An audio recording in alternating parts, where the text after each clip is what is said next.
muitas pessoas têm dúvida se a testosterona na saliva é realmente correlacionada ou se reflete o que tem no sangue. Tá?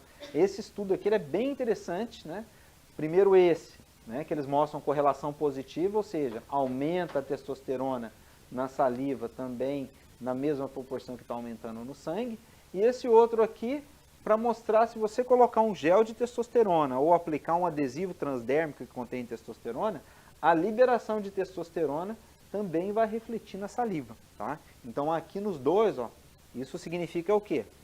Passa da pele para o sangue, do sangue circula e vai filtrar, o ultrafiltrado lá da saliva vai passar as moléculas de testosterona desligadas das proteínas de ligação. Então dá para a gente fazer essa avaliação. Então aqui, ó, está dando para ver aqui o nosso pointer. Ó. Aqui é o gel, que aumenta aqui em menos de 2 horas depois da aplicação, e aqui é o adesivo, entre 2 e 4 horas.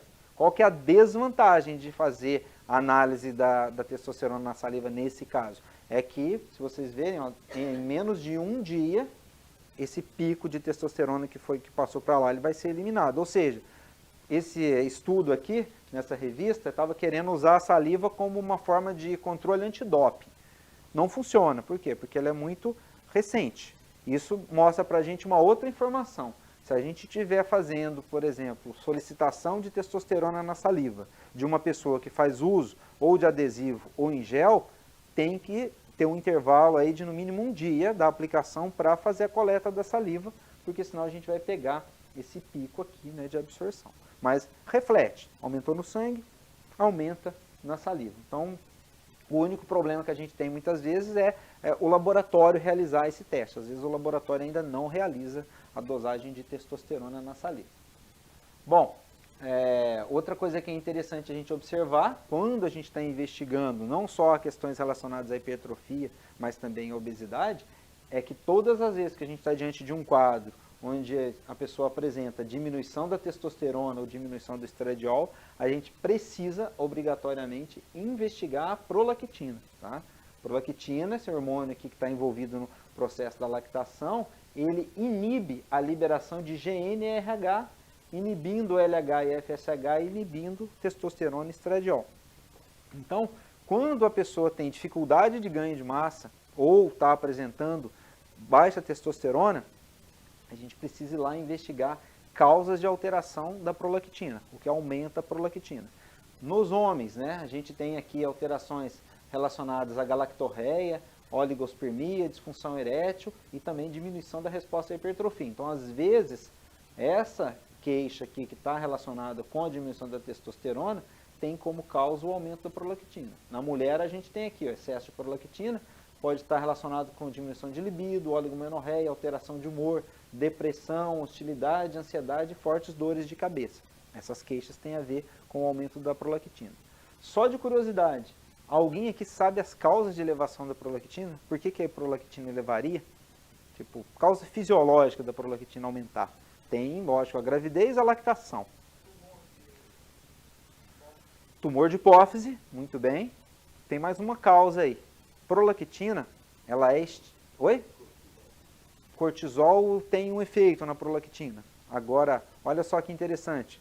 Além do cortisol, a gente tem também o TRH. O TRH, que é o hormônio que estimula a tireoide, né?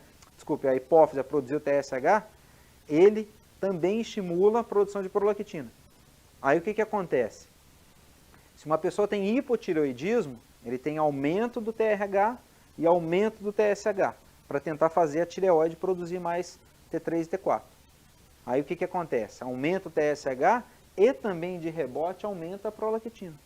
Aí às vezes a pessoa vai lá e descobre que tem hipotireoidismo e não investiga, no caso, a prolactina e a testosterona. Então isso é uma causa de diminuição de testosterona, o aumento da prolactina por conta do hipotireoidismo.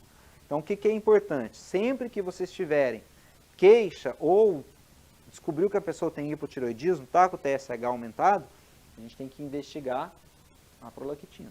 Então o hipotireoidismo, né, a gente tem situações relacionadas ao tumor e também os medicamentos que aumentam a prolactina.